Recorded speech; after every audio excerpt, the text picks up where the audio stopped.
Thanks for having me on. Is this a milestone year in terms of number of years with the city?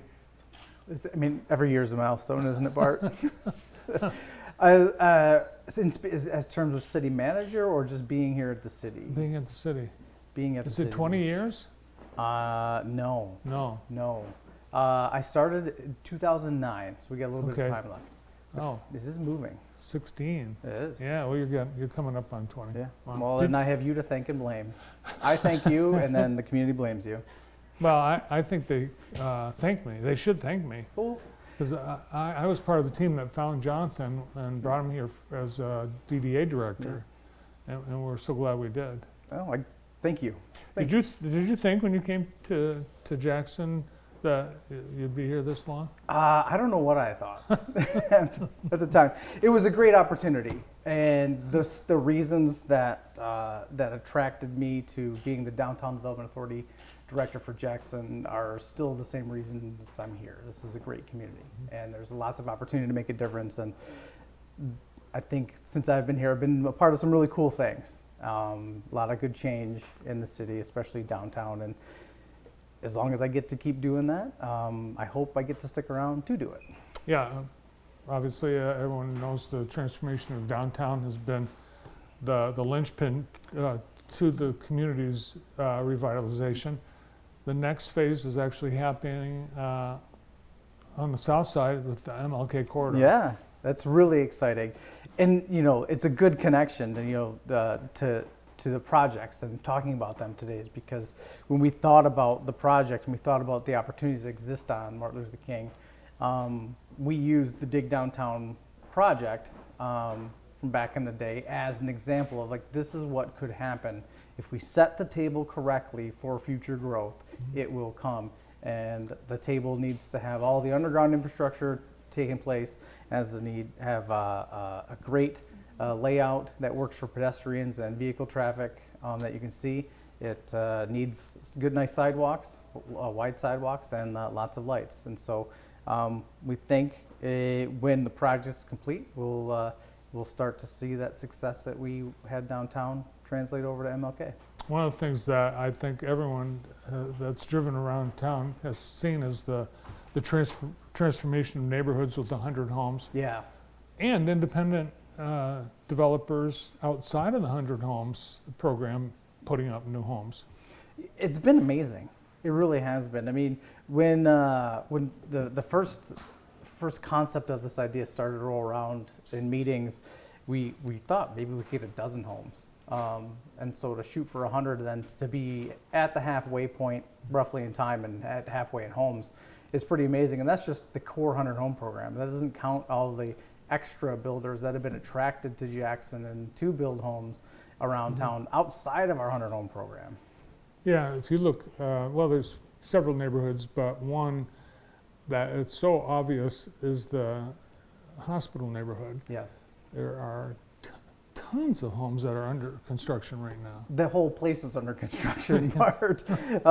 And like a lot of places in the city, roads are torn up over there as well, but there's also homes going up. So when it all gets put back together and we can drive around freely, it's going to be a sight to behold. There's duplexes, there's single families, all different styles of homes, ranch styles, 2 stories, some with garages, some without, sheds, whole bunch of cool stuff happening over there. And then we've got the street and the underground infrastructure being done at the same time. Some transmission mains is happening over in there as well. So when it's done, it's going to be awesome. Well, it's also brings, I think, to mind how many pieces of property that are developable in the city for homes. Places you drive by and it'd just be a postage stamp size, but there's a home going up. There's a home going up. Yep. Our minimum lot size, we're changing those rules right now. You can build a home on a 40-foot lot here in the city of Jackson, thanks to the vision of the Planning Commission and our Community Development Department putting that together and changing some rules. It, I think it proves there's a lot of different ways that I've tried to show the community that the city is willing to change and to think differently about how we address our development partners, and I think this is another way. If there's something in our ordinances, something in our rules that isn't quite working for people, or we're not taking advantage of all the opportunities, We look inward, we make those changes that we need to change so we can go forward. Better for Jackson. Nice. But still ask permission. That's usually helpful. Yes, I like, ask for forgiveness, yeah, but permission is better. In my line of work, doing things very methodically that way usually nets out the best result. Oh, yeah. And there have been stories where people have built something that didn't get the permits and they couldn't live there. Yeah. Yeah. You hear those things. You don't want that happening. One place people can't live is the Blackstone or the Greenwood, because they're not done yet, but they're already full. They're already, I know, can you believe it? That just shows the need that we have for affordable housing in Jackson. I think when we have meetings and city council has to approve the different incentive levels that come with these affordable housing projects, the community, some people who maybe they're naysayers in Jackson, maybe they're not quite understanding of everything and they don't want to make any decision out of fear, they'll throw up like, well, how much is too much? We don't need all these homes. Well, we have plenty of two housing studies that show what we can absorb for affordable housing, the different kinds of housing that we need in Jackson. And I think what it shows is like those studies are true. There is a need, and we need to continue to do that. And that need's not going away anytime soon, because when you look at things outside of Jackson, Ann Arbor and Chelsea are great examples where people are priced out of living there, and they are looking further west, including Jackson. Yeah, and I think we have so much to offer. And we have so much to offer, and it starts with the great people who you advertised and talked about before I came on with Heather Herndon and the realtors in town. They do a great job showcasing the city of Jackson, and we need them to keep doing that because that's the only way we as a city are going to grow.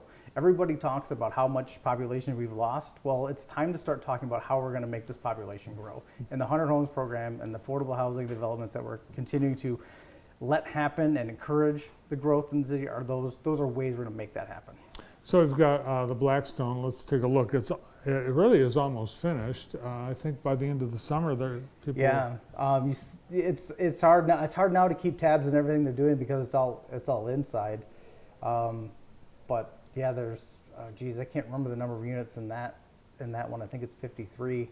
But yeah, end of the summer is their target. They still have their parking lot to put in, as you can see, for their residents. But man, that'll be really sharp when it's done. We've got a couple of other developers that are looking at some multi-family housing that is, I guess, in some sort of various stage of planning. I feel like we're in a very good position, Bart. We don't make many outbound calls to try to bring people to Jackson. Word of mouth has spread within the development community. Word of mouth has spread within the building community that we're a pretty good place to build. We're a pretty reasonable partner, and we're always looking for ways to say yes and make things happen. Our water and sewer rates are going up. It looks like an average $5 a month per customer. Yeah, it's one of those things that it's not fun. Mm-hmm. The mindset that we have to adopt is we're never going to be done fixing our water system. It's just too big. And it really is too big. When you think about your water and sewer bill, you can probably think of the water and sewer plant, and you don't have to be intimately familiar with both places to know they're big and they're expensive. And that's just the places that make and take the water. Then between those places, there's a whole labyrinth of underground pipes traversing the city, either taking fresh water, clean water people, or taking the sewer water away. And you think about how big that operation is and how much the prices for materials have increased and labor has increased. It's hard to see a way that we're going to be able to keep up with these things. We'll need help from the federal government. We'll need to always be looking at our water and sewer rates to make sure that we're making sure we charge fairly and accurately. But we're going to need help from other places to make this happen. Well, $5 a month doesn't sound really outlandish. It's going to be something that people will be able to absorb, but it's just Yeah, hopefully you don't want to minimize things. It can be hard for people, so you definitely don't want to minimize things. But I feel like City Council made a very conservative and prudent decision on that, and one that I take seriously, and we'll use those resources wisely. All right, appreciate the updates. Thanks, Bart. Thanks for coming over. I appreciate it. Our city manager, Jonathan Greene. We've got